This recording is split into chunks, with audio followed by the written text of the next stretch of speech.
hindi lang sports, pero mas maganda nga siguro kung isabak din sila talaga. Sila yung ilagay dun sa mga livelihood. Mm. Yeah. Parang i-ano na sila, i-train na sila ng Start. bata pa lang, 'di ba? Kasi parang pag livelihood sinasabi, more on pang adult ano ang ginagawa, Tanda, 'di yung mga ba? nanay, yung mga ano, oo. Pero Mga dapat, kabataan ngayon, di ba? Yung parang gigil na kumita. Yung mga mm, kabataan. Entrepreneurship, oo, parang yes, doon gano'n. na mag-uumpisa yung Tuturuan ano sila nila. ng paano mag-ipon, mag-ipon Oo, din, oo. Yan. ano, mag-start ng mga business Alam at nila paano oo, young mag-isip. age. Kasi Tama. tayo dati hindi naman gano'n. So parang gusto natin sa kanila, mamulat sila at early age. Mm.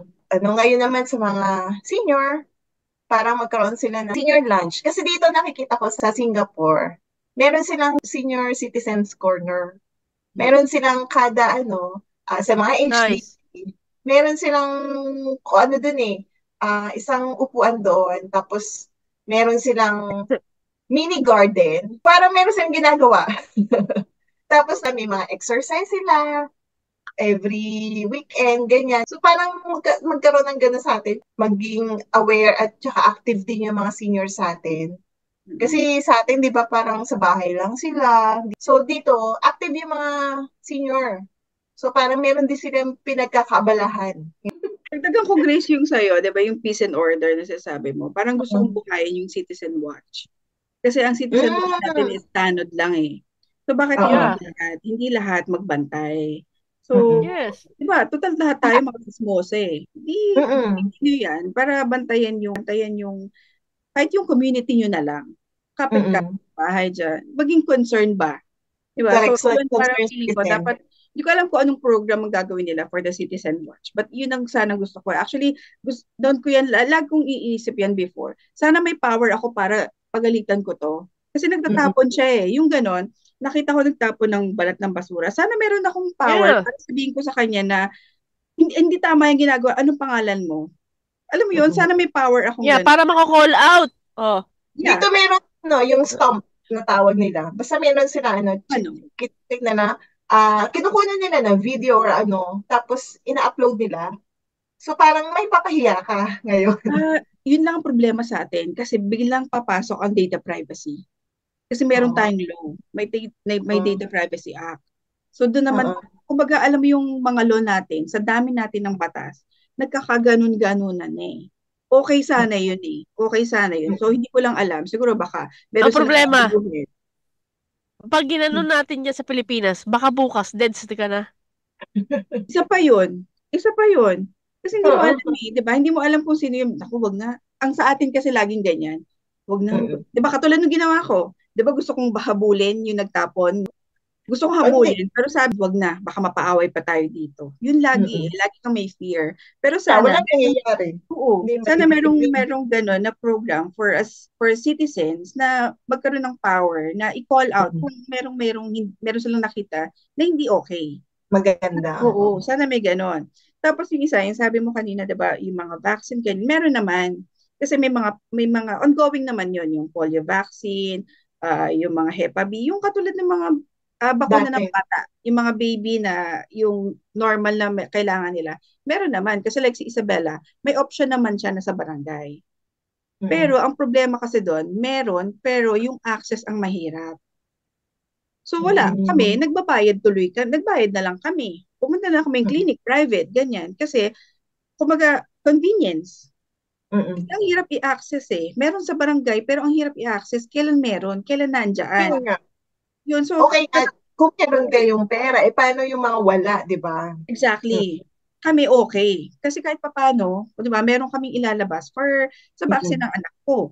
Pero yun naman, ang problema natin access. Siguro, ang pwede natin sigurong gawin Mm. as mayor, padaliin natin yung access na yan kasi para lahat merong access, hindi lang yung tipo Oo. meron naman. Yun nga sabi ko, katulad nun, sabi nung pedya ni Isabella before, sabi na meron sa barangay, ipa-polio vaccine mo na. Tapos yung susunod, yung dito na, ganyan, ganyan. Kasi meron naman eh. Problema, pag pupunta ka ng barangay, wala po kasi ngayon si ano dito ngayon. Sa ano po ang Mm. ano niya, balik niya dito. Bumalik Schedule. na. Hindi po siya pupunta dito ngayon eh. So, di ba, walang consistency. Ang hirap ng access. Meron Oo. kung sa meron. Ang problema mo, yung access. Mm-mm. Yun ang mahirap. Availability nung Yes. oo, yung Same with gamot. Kasi ang gamot available naman eh. Meron namang binababa ang government na mga libreng gamot sa mga tao, sa atin. Problema, again, access. So Mm-mm. ngayon pagpunta mo doon, kunyari ang punta mo doon, minsan ang nauunang nagkakaroon, yung mga kilala nila. Mm-mm. Hindi malayo yon. Nangyayari talaga yon. Totoong-totoo. Ubus na. Kapag ubus na Correct. Pag kasi. ikaw na ang pupunta doon, na feeling mo, meron palang ganon, pupunta nga ako. Pagpunta mo doon, Wala pang deliver ulit. Wala pang exactly. Actually, Diba? naibigay na siya dun sa mga Kakilala. hindi pa naman, Oo. oo. Kung Hindi pa meron naman man, talaga hindi natin pero masasabi, baka nire-reserve or ganyan. Nangyayari talaga. Hindi siya sabi mo nagbibintang lang tayo. It happens. Na nangyayari talagang gano'n na meron binibigay pero hindi lahat nakaka-access because of that problem. Programa sa mga kabataan kasi meron namang mga paliga palagi, may volleyball, pero sana magkaroon ng program na sustainable.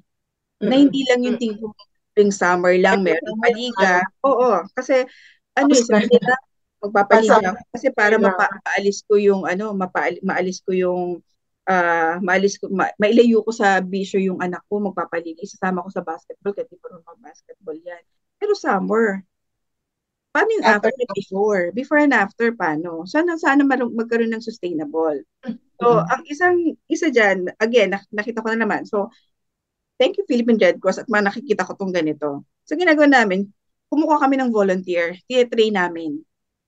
So ngayon, lahat sila volunteer ng Red Cross. Kapag meron silang nakita, kunyari may aksidente na ganyan, the more is maganda kung na-train sila. Kung na-train namin, sila yung nangunguna na pwedeng i-rescue. Oo, lahat sila first aider sa barangay. Kasi may fulfillment din na nangyayari na marunong ako niyan. So ngayon lahat nakabantay sa barangay mo. So kung meron mang mangyari diyan, marereport agad. Kasi alam mo yon, minsan pride nila yun na pag meron silang alam nila, nangunguna sila eh. So sana magkaroon ng sustainable project yung government para sa mga kabataan na hindi lang during summer na merong paligan. Maganda naman yon. Tapos merong nagde-decorate dahil fiesta or dahil Pasko. Maganda yun, pero sana masustain yun. Pero sana merong sustainable talaga na program para sa mga kabataan for that. Continuity yung Oo. Or kung kayang every month, no, magkaroon ng, meron talagang monthly na nagagawin ang mga kabataan. Siguro maganda rin yun, di ba? Oo. Na Kumbaga parang okay, project ka. iba-ibang klase. Oo, kung ano man. Kasi para hindi lang yung nalilimit ka sa ang program ng SK nagbigay ng mga bola, nagbigay ng ganyan, yung SK election, syempre lalabas sa timeline mo lahat yan ganyan. Nakita ko yung achievement, nagbigay ng mga bola sa ganito. Talaga ba? Achievement ba yan? Di iboboto kita, nagbigay ka ng bola eh. Ang daming bola. Nakakalungkot, di ba? Nakakalungkot yung mga gano'n na achievement mo yun. Yun na ba yung achievement para sa atin? So, sana magkaroon makaisip ng mas sustainable project para sa youth natin. Kasi pag nag-program ka ng habang kabataan pa lang, hinuhon mo na sila. Dala-dala nila yan eh. So, kumbaga, at least may ginagawa. Kabigyan ng scholarship yung talagang deserving ng mga bata. Oo, isa pa yun. Tulad niyan sa pag-aaral. Ang pag-aaral kasi ngayon nga, ang tataas ng mga tuition fee, di ba? Minsan kahit public ngayon, parang pinagkakakitaan na, sobra naman sila kung maningil na. Yung mga ganun. Sa atin kasi yun ang problema, di ba? Paano nga mag-aaral ang mga bata kung hindi nga kaya? Bigyan nila ng pansin din yung mga walang-wala talaga na gustong mag-aral, di ba? Kahit yung mga vocational lang. Oo. Yun, yung mga ganon, test, yung mga training ng kung anong mga ano pa yan, matututo pa sila. Okay, that's noted. Sige, nilista ko na lahat ng mga request ninyo. Mayor Mayor gusto namin, Mayor. Amin. Ay, Diyos ko, mga ano lang naman to? Mga wishing well? Oo. Nakalagay lang siya sa well. Yung tipong pagtapos ng episode na to, parang Puntong hininga. nagising na lang tayo bigla, ganun. Oo. Ay, Diyos ko. Lilipat pa ba tayo sa governor? Parang gano'n na rin naman, di ba? Ewan ko Oo. din, parang, Kasi parang ganun na rin naman. So, pwede naman tayo mag-jump na international level. Diba? Oh my bakit God! ganito? Hirap. Kung national level lang, teka, yung salamin ko kukunin ko saglit naiwan ko. Pang national level yung salamin. Alam nyo, dahil ako yung OFW, alam nyo, Pilipinas, ang hirap mong mahalin. Bilang OFW, minsan talaga, hindi naman, kasi kung may trabaho naman sa Pilipinas at maayos ang lahat, walang OFW. Walang lalabas. Yeah. By choice na lang, oo. Kung gusto na lang talagang lumayas ng bansa. Hindi naman Pilipinas ang problema eh. Yung tao sa Pilipinas. Ang problema na Nadadamay. nasa Pilipinas. Yun Yun nga lang. Oo.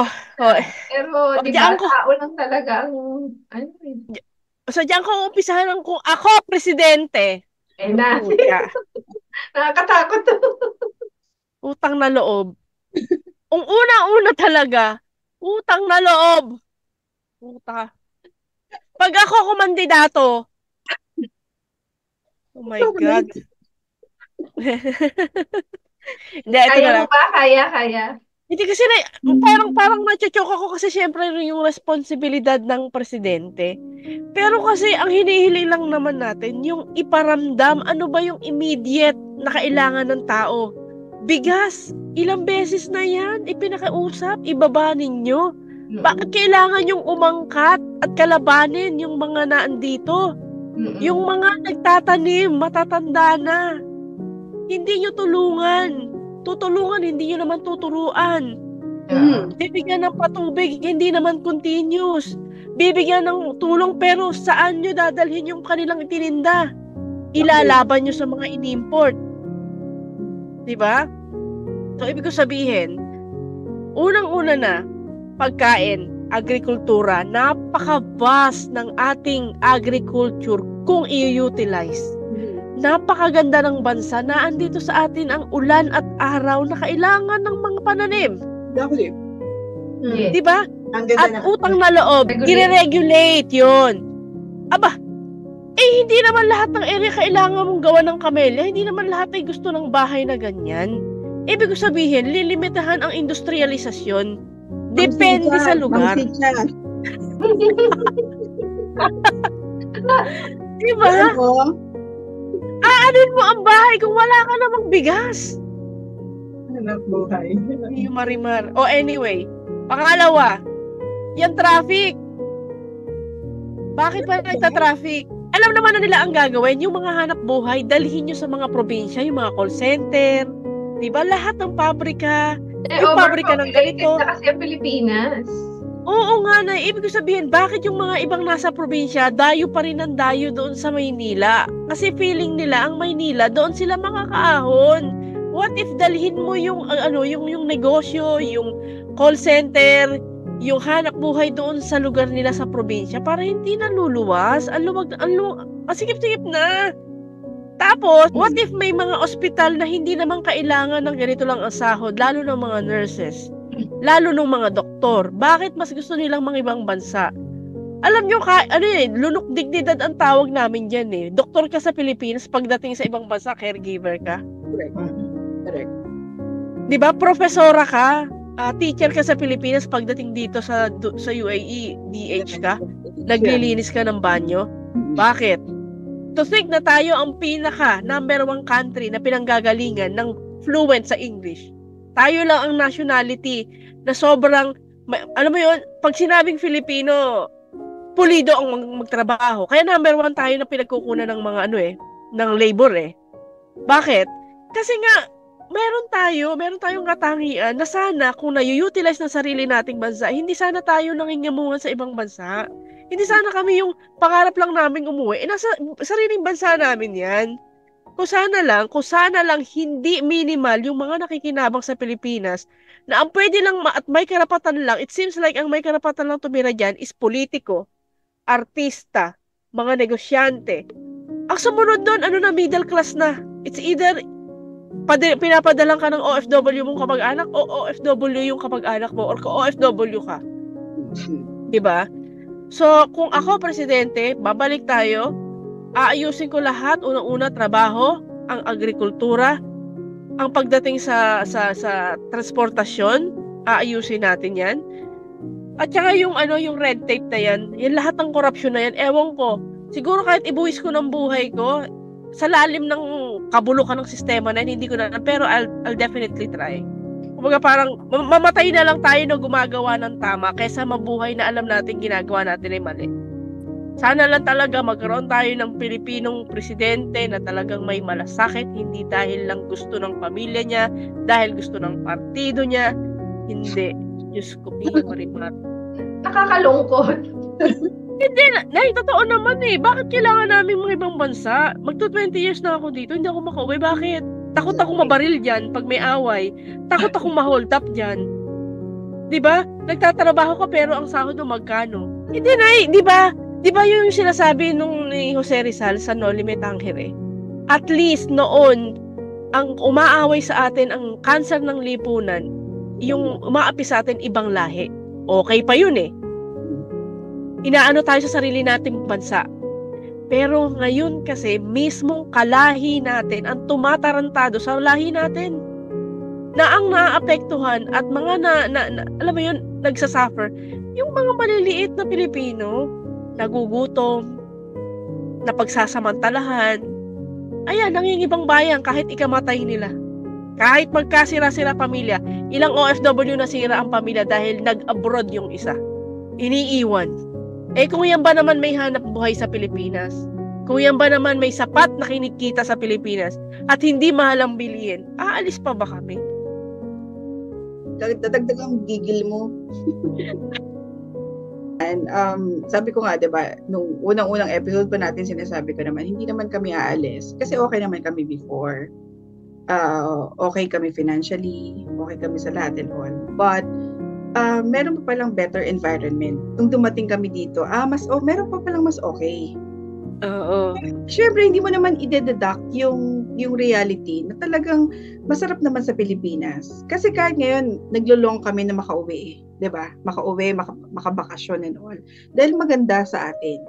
Kaya lang, ang problema, ang daming sistema na alam mo yung ganun ka na lang kasi wala ka ring magawa. Number one, yung sinabi mo, yung sa daan, dahil sa traffic, 'di ba? Hindi masolusyonan kahit sinong iupo mo diyan. Huwag na tayong lumayo, sa EDSA na lang. Liitan na lang natin yung sakop. Manila, sa EDSA na lang. Hindi magawan talaga ng paraan sa liit ng daan. Bakit? Kahit anong solusyon ang gawin diyan, meron pa ring taong hindi disiplinado, meron pa ring hindi sumusunod. Kaya nagkakaroon pa rin ng traffic. So naharangan lahat. So, 'di ba? Kung tutuusin mo, pwede namang lumuwag ng konti, pero merong isang tanga. So, saan ka lulugar doon? So, ang sa akin, kung ako ang presidente, kahit vice, kahit senator o congressman, basta gagawa ako ng batas. Actually, hindi na ako gagawa ng batas eh. Kasi, again, implemented agad. Executive. No, the road rules, road code ng Pilipinas in place. Lahat yan meron tayo. But we're not implementing it well. Wala eh. Kasi ang sa atin, lahat meron dyan eh. Sige, pag nahuli ka ng ganyan, sasabihin sa'yo ng enforcer, may batas po tayo na ganyan. O meron pala eh. Ang daming hindi nakakaalam. At merong nakakaalam, pero hindi nila ginagawa kasi makakalusot sila. Feeling nila mapapalusutan nila. Binubura ng Oy, ninanakaw nga yung mga bakal doon sa gitna eh. Yung ilaw, 'di ba? Yung ang tawag doon parang basta may tawag doon. Yun, cat eye. Yung cat eye, 'di ba ninanakaw 'yun? Oo, binibenta. Yun. So yung mga ganun ba?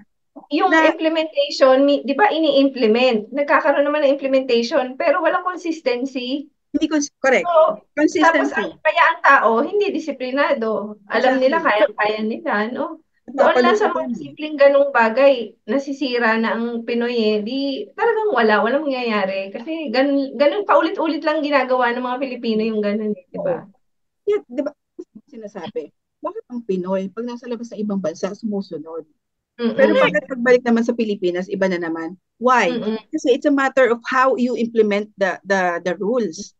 Kasi dito well implemented, kaya sumusunod ang Pinoy. Susunod Mm-mm. talaga ang Pinoy dito kasi ini-implement, mahuhuli talaga sila eh. Pero dyan, bakit hindi sumusunod? Kasi hindi mo pinapalo. Yun ang problema natin. So, Tsaka yung mga Taga-implement, tagapagpa-implement dito, sila rin Sila yung tunay mismo nagva-violate. gumagawa, hindi, oo, sila rin mismo yun. So, wala rin, di ba? Parang ikaw na ngayon nagpapa-implement, pero ikaw rin mismo may mga ginagawa ka rin hindi yeah. tama, hindi dapat. So, Mm-mm. bali wala rin, hindi mo rin Galing. napapatupad ng ayos yung gusto mong mangyari. Yun, so isa yun sa na gusto ko sa sana parang yung mga rules natin ma-implement well. Kung ma-implement sana yun, so baka possible na hindi ko naman sasabihin na talagang yun ang solusyon sa traffic, pero baka sakali na medyo lumubag kahit papaano kasi disiplinado yung tao, sumusunod na yung tao. Susunod yung yung balik tayo, yung sinabi mo kanina OFW. Padaliin nyo naman, wag nyo nang pahirapan ng OFW natin. Aalis na ayun lang. na naman. Kasi kawawa talaga yung OFW. Lintik na owa yan. Oh. Okay na siya eh. Nag-init na naman. Naalala ko naman, di ako nakabakasyon eh. Kasi, ganito. Di nag-apply yung OFW. Nag-apply. Nagpa-interview, magaling. Natanggap. Di sinabi, mag-apply ka na ng visa kasi tanggap ka na. Nag-apply ng visa. Lahat ang sinabi nung bansa na pupuntahan niya, itong kailangan mo, itong ganyan, tinupad. Na-approve ang visa. Pagdating dito, bago ka umalis, pagdating ng Pilipinas, bago ka umalis, kailangan mo ng ganito, ng ganito, ng ganito, ng ganito, bago ka umalis. Ilang araw niyang gagawin, iba't ibang Pabalik-balik. tagal niya kukunin, ang dami niyang babayaran. Kawawa ang OFW. Ang dami niyang, alam mo yun, pero isang certificate lang yung kailangan mo. Yung OEC, remember? OEC lang ang kailangan niya. OEC lang ang kailangan. Isang certificate lang yun na ipipresent mo lang sa immigration paglabas mo na hindi naman kailangan ng immigration dun sa bansa na pupuntahan mo. Pero bago mo makuha yung OEC na yon, papahirapan ka. Gusto lang nilang magtrabaho. Gusto nilang lumabas kasi wala silang opportunity dito. Yun ang problema nila. Susunod, ang gigil ako, yung pabahay na binibigay ng gobyerno sa mga mahihirap natin. Kadiwa, yung mga ganyan. Tapos ano ginagawa nitong mga to? Yung mga privileged na mga tao. Binibenta. Binibenta, Pinaparentahan. pinaparentahan, binibenta. Nakakagigil. Kasi parang, Squat. Mag-i-balik sa squat. oo, ang inisip ko, parang, ito, makikita mo, i-interviewin, sila pa yung ang daming reklamo. Gusto ko magkaroon ng centralized government and hospital system. Yung government agencies natin, iba't iba ng sistema. So sana magkaroon ng centralized government system kasi anytime, any person na may kailangan or any agency na may kailangan ng information mo, madali nilang ma-access. Kasi nga, centralized yung sistema. Sunod, taxes. Gusto ko ng mas mataas na tax sa alcohol at saka sa tobacco. Why? Kasi, magkano Grace ang sigarilyo dyan? Well, for sure, Mahal. hindi ko alam. Magkano ba? Parang lumalabas yung isang pocket pack ba yun? Parang whatever. nasa 300. Magkano? 300, 300? 600 pesos. Ngayon, Natin, di ba? Sa ating bariya, magkano ba ang sigarilyo dyan? Yung ginagamit mo? huwag kami ngay. Magkano ba Dito, sigarilyo? May 200, 100 plus, 200, ganyan. Hindi ko alam. Di ba? Ang ginagamit ni Rhea, yung Miss Universe, yung brown. Yung makapal. Bibili Pilipinas? Whatever. Miss Universe. So, yun, gusto kong tumaas Hindi yung... ko alam, pero baka nasa ganung presyo. Ha? Kasi nasisimulan na, di ba, nasimulan na bawal kang magsigarilyo sa public places sa atin. Nasisimulan na yun eh. Umalis ako na implemented na siya. So, nangyayari naman na bawal naman. Designated na. Na on public places. So, nangyayari naman na yun. Alam mo paano may mga binibenta ding sigarilyo na yung para children friendly? Kala Kala ko kid friendly. Hindi, di ba? Yung bukod dun sa talagang alam natin yung mga sigarilyo na kilala na ano, meron parang mga mumurahin lang. Kumbaga sa ano, imitation na gano'n, na kayang mabili ng mga hindi masyadong may Oo. pera, yung gano'n. So, gano'n pa rin, di ba? Sana nga, kaya nga sana tumaas yung taxes dyan. Kasi parang dati tinaas. Pero nagulat ako, parang, yun lang ba ang tinaas? So, kaya-kaya pa rin yan. Kung gusto-gusto So, talaga afford ka bumili din. oo, kaya pa rin yan. At then, syntax. So, yung syntax. Oo, yeah. Ang Alcohol. daming smuggled na kung ano-anong mga Exactly. kaya Isa pa yan. Yung yun. mga Isa smuggled pa na yun, yan. di ba? Na nabibili mo lang ng gano'n-gano'n. True. Tapos isa pa, gusto ko na magkaroon ng maraming parks. Hindi ko alam kung kaya natin dyan. Kasi syempre, hindi naman ganun kalaki yung lugar natin. Hindi katulad dito. So, kasi natutuwa ako na ang daming parks dito. Well, siguro ang difference lang talaga, maraming lupain dito. So, ang sa Oo. atin, kasi pag maraming parks, maraming pwedeng pwedeng paglakaran, walking trail, lahat ng ganyan, bike trail. Tapos minsan may mga exercise facility eh.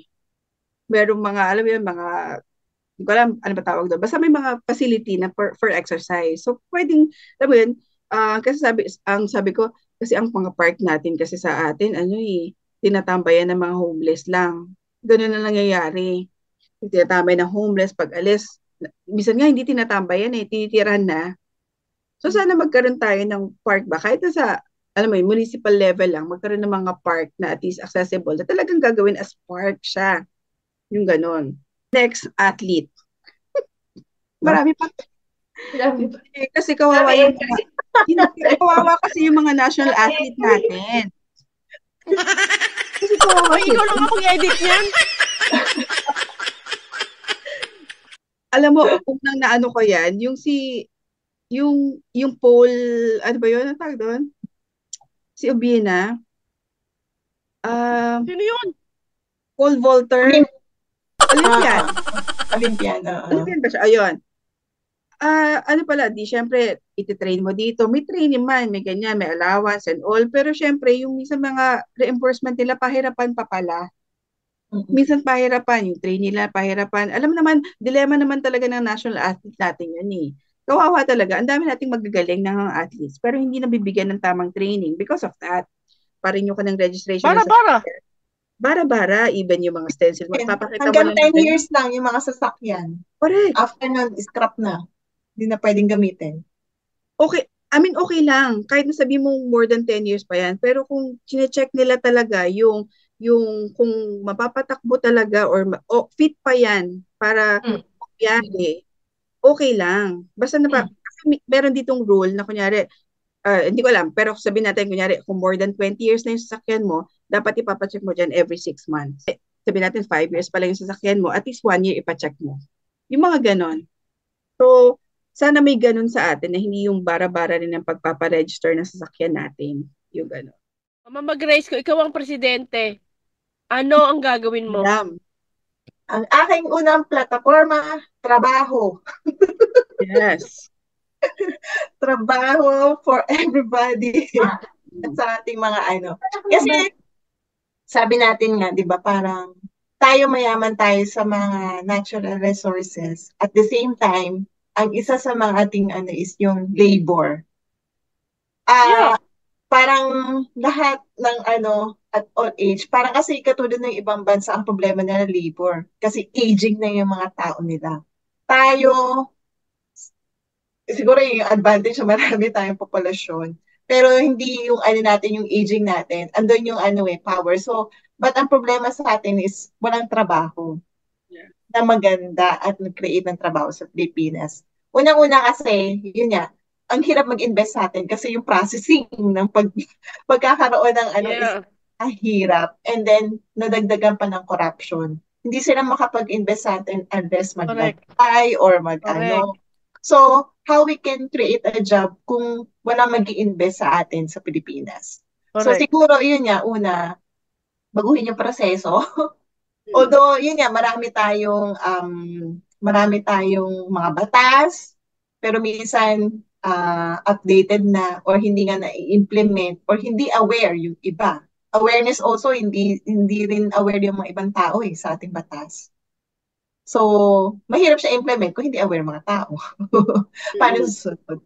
And then, yun nga, parang pag, of course, kung maraming na nag-i-invest sa atin at madali na yung processing, it will create more jobs for us. Parang hindi na tayo katulad, sabi ni Mama Empa, aalis ng bansa kasi may trabaho na maayos dito sa Pilipinas. So, yun, kailangan i-improve yung ating processing kung paano dito sa Pilipinas para magkaroon tayo ng maraming investor and it will create more job. And then, in terms of economics, kasi di ba yun nga, sabi natin, mayaman tayo sa natural resources. Improve natin yung ating na i-lessen yung pag-import, pero mas marami yung export. Yeah. Yeah. So, di ba? Kasi parang, Yung gross domestic product natin, yes, ma-improve. kasi yun yung nagko-cost ng ng increase ng mga presyo ng ating mga Saka inflation, mama. Binabayaran natin yun in dollars versus pesos. True. Oh. So kung mataas yung mga bilihin sa atin, tapos yung sweldo ng mga tao sa atin ang bababa, di ba? Tapos ang laki pa ng tax sa mga income tax. Okay lang sana kung yung tax na binabayad ng mga tao, nakikita. Nararamdaman. No? Yeah. Kaso hindi Diba? Nararamdaman sa kotse ni Sir.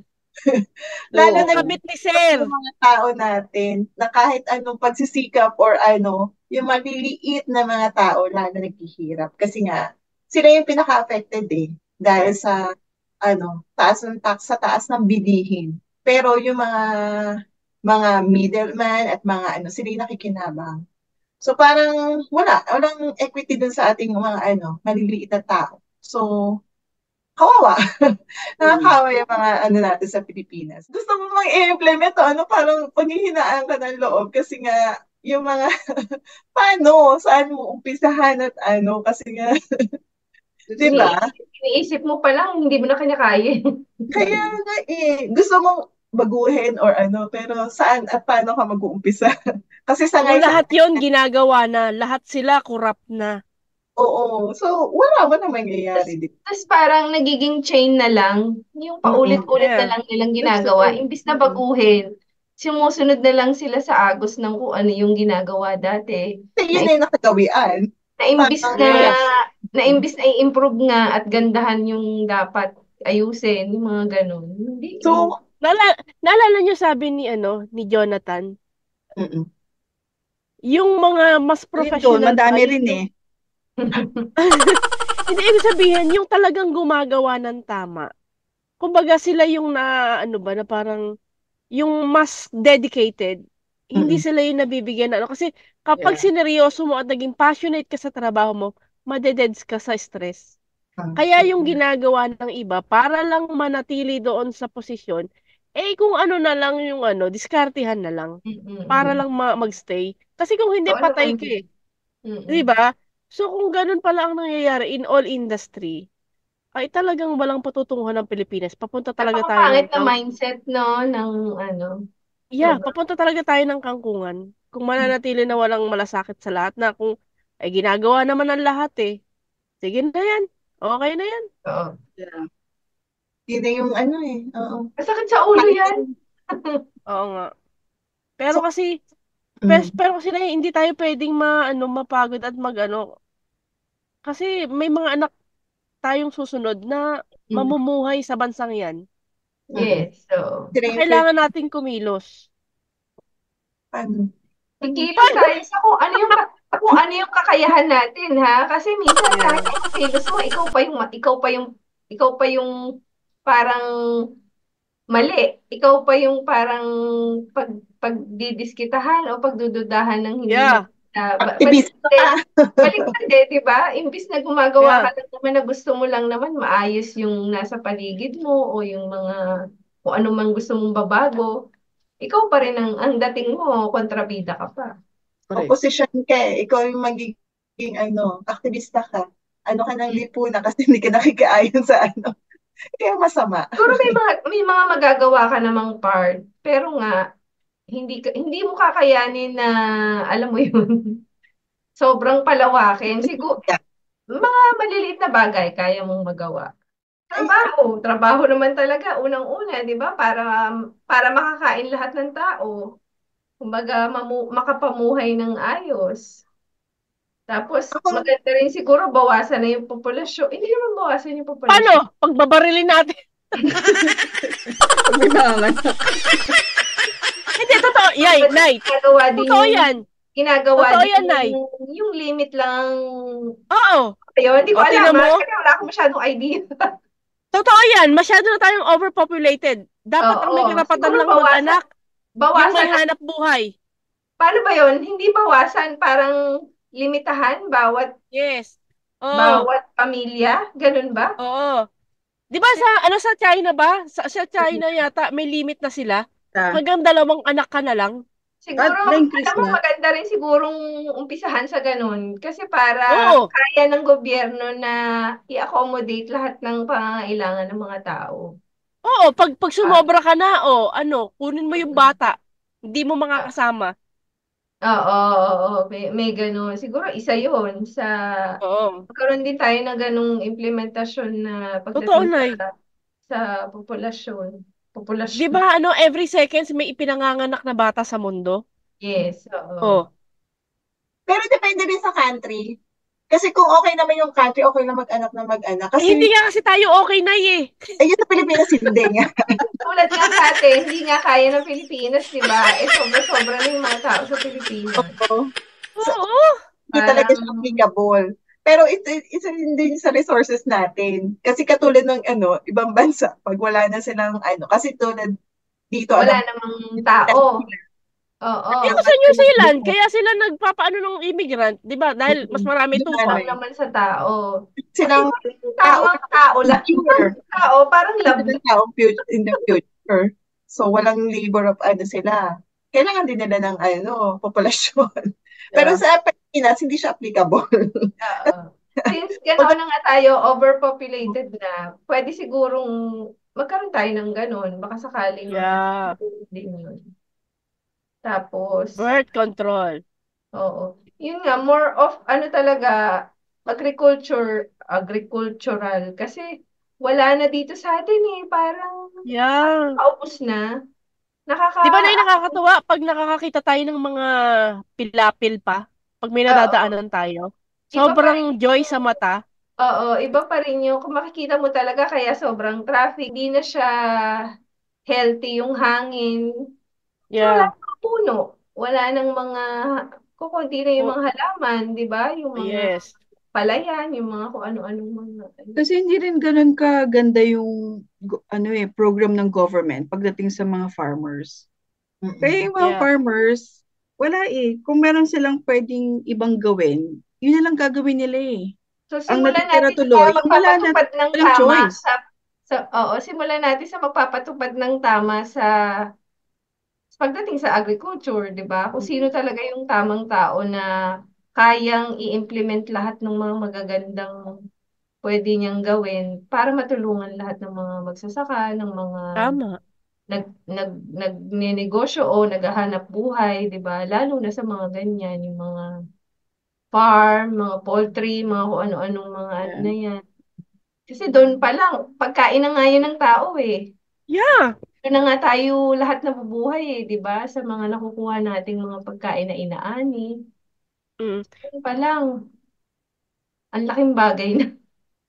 What if na kada government or kada probinsya na ipoprovide lahat ng kailangan sibuyas, garlic, Oo nga. bigas, Oo. poultry, Sana ganun, oo. Ang meat. mura ng bilihin. Ang mura Oh, ng bilihin 'di ba? pag ganyan. Tsaka na lang Kasi, natin angkatin ang medisina dahil meron tayong limitasyon sa mga medisina pagdating sa technology, oo. Pero meron tayong holistic. own Saka resource. Yeah. buhayin natin yung Oh, alam mo yung mga medicinal plant? Sa totoo yes. lang, ang laking bagay nun. Kasi kung hindi mo nga kayang bumili ng mga gamot na talaga namang kamamahal. And proven na talagang nakakagaling Oo sila. naman, oo. Marami Oh. talagang mga medicinal plant na talagang kayang makatulong sa mga tao, sa mga may sakit, sa mga... Si Dada ay natuloy magsalita. Siyempre, buwap, ano lang ako tsumetsyempo kung kailan ako papasok. Sa etapa rin ako. Pero nakakatawa siguro no kung kada government or kada probinsya, meron silang sariling angkatan ng ganitong produkto. Hindi Mm-mm. yung galing lang Baguio ng lahat yung cabbage, pechay. Galing Baguio, bago makarating dito, na ano na, ano na, Lahat Bilasan. na ano na, bulok na. pangit na. Oo, pangit na. Kung gano'n ang iniisip ng bawat, for example, sa mayor pa lang o sa barangay, May Tagaytay tayo, may Alfonso, may silang malamig dyan ah. Oo. Oo. Alam Kailangan mo, pa mang galing ng Baguio. Kasi may komisyon sila dyan. oh yeah, Yun may nga middleman na Kasi ganito sabi ko nga, bakit hindi Oh, natin i-take advantage yung ganyan? Kasi ganito yung weather sa diba? Pilipinas. Kasi Yes. tingnan mo dito wala kaming choice kapag winter at Oh. yung, sabi natin, autumn pa winter, wala kaming choice kundi bumili ng mahal na gulay. Kasi syempre, hindi Wala, season oo. Mahirap ang gulay kapag ganung mga season. So, I-import. diyan sa atin, tropical country, bakit hindi natin i-take Yeah. advantage? Correct. Improve tayo. So, bakit hindi i-take advantage na, alam mo yun, gano'n? Kasi nalulungkot kami dito. Sabi natin, dito merong watermelon pero hindi matamis. Merong ganito, kawawa, 'di ba? Merong Yeah. dito ang kinakain namin saging ng Pilipinas. Alam mo 'yun? Ano ang nakaka-experience yung ibang tao. So parang sana i-take advantage Yes. natin na yung season natin Tayo rin yung makakain, makagamit ng atin, ng sariling atin. Saka maganda talaga yung yung farm to market or sabi natin farm to table na lang, diretso. Kasi Di ba, doon pwedeng lumiit yung presyo ng bilihin na. at saka ma-encourage yung may mga backyard na kung wala man akong pinagkakakitaan kasi wala akong maisip kasi hindi ako edukado, wala akong skills, pero marunong ako magtanim eh. May lupa naman ako. Ma-encourage siya na, taniman ko nga rito sa likod. May tindahan naman pala eh. So, imbis na food park ang puro ilagay dyan, yung direct talaga na may kukuhaan ng mga tao, uy, punta tayo, pasyalan natin yung tindahan ng mga manok. Buhay na manok, yung mga 45 days.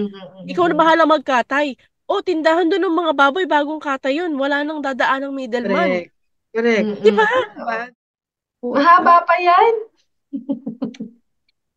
Mahaba pang gaguhan to. Kasi 'di ba ang di ba? Ang dami pa niyan. Laging reklamo ng mga tao sa atin, ang taas ng bilihin, ang lait ng kinikita ng mga tao. So, totoo. Yun ang problema. Ano? Lokohan doon sa Pilipinas, lokohan talaga. Kami nga na nagpapadala na sa mga pamilya namin sa Pilipinas, nadaing pa sila. Paano yung wala namang inaasahan sa abroad? Yes. Oo. Anong kinikita? Mas mahal pa yung mas mahal pa yung baboy sa sahod mo. Isipin mo yun. Correct. Yung per day mo, no? Tapos ang dami pang bawas. Alam mo dito, ganun, hindi naman nalalayo sa tax ng Pilipinas. Pero hindi ka magrereklamo kasi nararamdaman mo naman yung tax na binibigay. Nabalik sa iyo yun eh. Oo. Nakakompensate ng government. Taxes na yan, di ba? Hindi naman nabibigay ng tama. Hindi na ibabalik. Lalo yung mga mayayaman na nagne-negosyo. Kumbaga gumagawa pa sila ng mga, alam mo na imbis na magbigay sila ng tamang tax sa hanap buhay nila o sa pinagkakakitaan nila. Ang napupunteriya pa, yung mga maliliit lang, yung mga nagtatrabaho lang ng, di ba, ng 8 hours a day, na hirap na maghapon, maliit na kita mo, malaki pa tax mo. Correct, yeah. Kaya maraming sa Pilipinas, yung mga nababaliw, kung ano na naisip, magnakaw, gumawa ng mahal, pumatay. Oo. Scam. Oo. Kasi wala na. Kinakalamang sikmura. Ay, paano gagawin? Nakakaisip na ng hindi.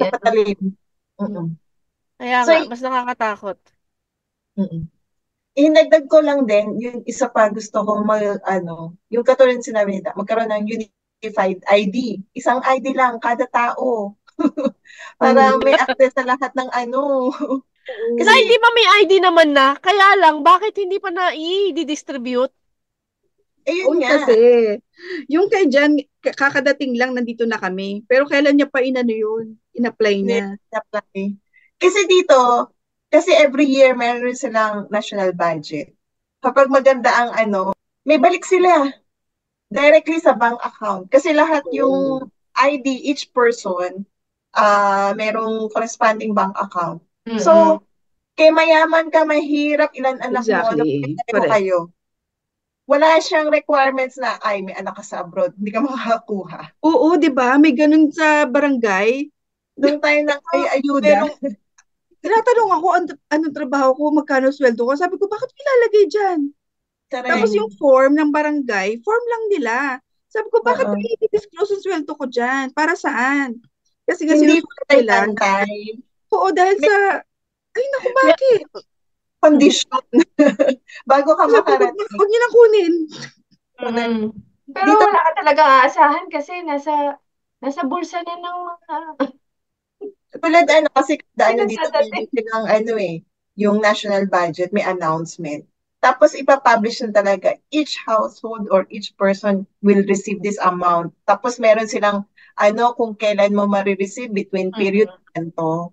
May notification ka, merong diretso sa bank account mo. Hindi mo kailangan pumila, wala kang kailangan i-fill up na form, provide na ID o something.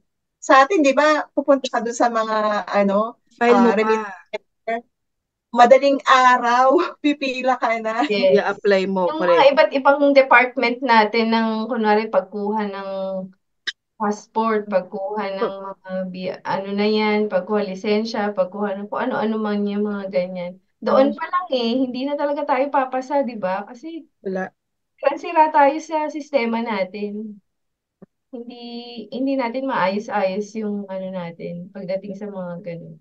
Nauuna nga kasi yung interest nila nung mga naandoon sa loob ng department. Oo. Kasi ibang bansa, yun nga, katulad dito, na-implement or na maganda yung processing. Bakit sa atin hindi magawa? Kaya naman. Actually, kaya naman, ha? Kaya natin eh. Tapos sasabihin, hindi natin ma-implement yung ganun kasi wala tayong budget. Hindi, meron tayong budget.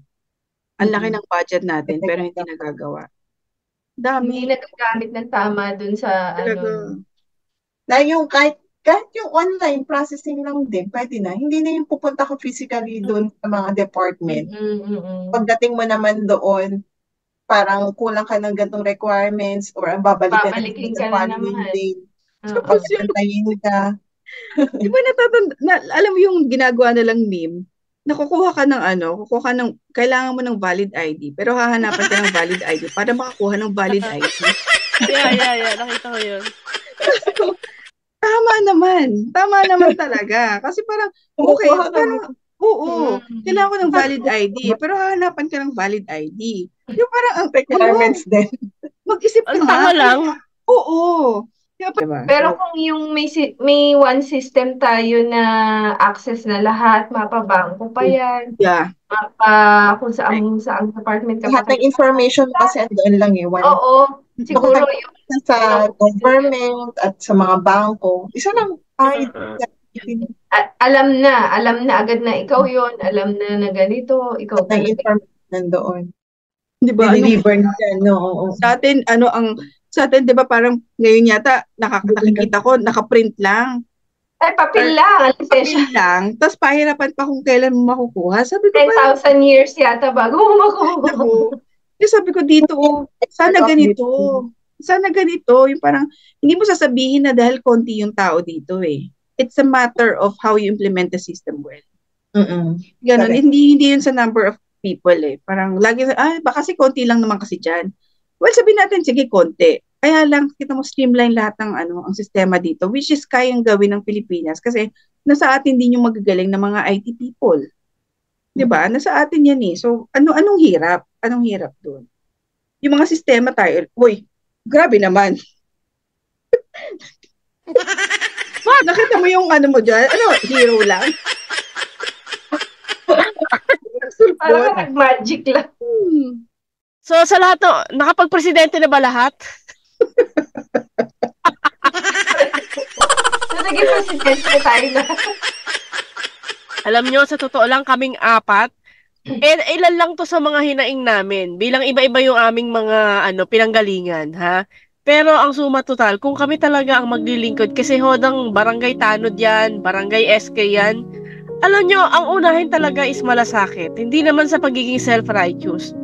Hindi mo ikayayaman hindi ko alam kung may tinitingnan kayong Panginoon o Diyos, kasi kahit anong yaman mo sa lupa, hindi mo isasama yan sa hukay. Hanggang saan ang kaligayahan mo kasama ng kayamanan na ninakaw ninyo? Paano kung sana ginawa nyo na lang na nagmalasakit kayo, nagserbisyo kayo, at nakikita nyong napapakinabangan ng tao? Diba? Yun ang totoong kaligayahan. Yung magserbisyo ka ng tao sa puso at yung kaligayahan na ibinibigay ng tao tuwing nakikita ka, ipinagdadasal yung pamilya mo dahil naging mabuti kang pinuno ng lugar nila. So sa amin lang, sana magkaroon pa rin tayo ng pinuno na magkakaroon ng totoong malasakit sa bayan, sa barangay, at saka sa buong Pilipinas. Yun lang. Para hindi na natin kailangan mag-usap ng ganito. Nakakapagod. Nakakapagod talaga. Okay pa ako. Yun lang, dahil kami may karapatan kami sa Pilipinas, kaming mga nasa labas ng bansa, may karapatan kami. Siyempre. Hindi nyo kami kailangan pahirapan para makabalik ng Pilipinas, para lumabas ng Pilipinas. You are stopping us to become a human being.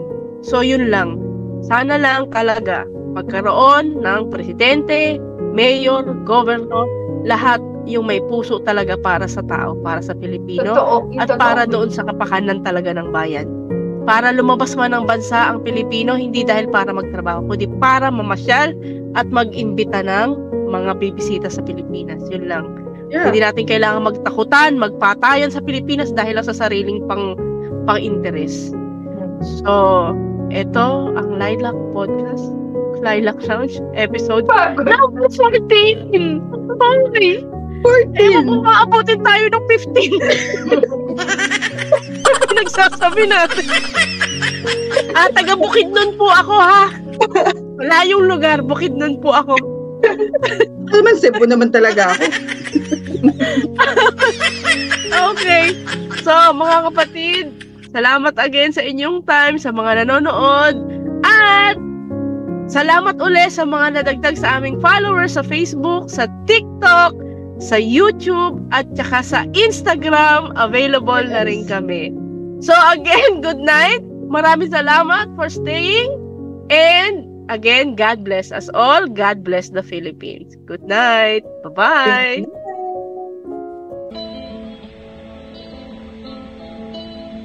Pag-ibig ka ang hihigit kaya sa pag-ibig ko sa'yo.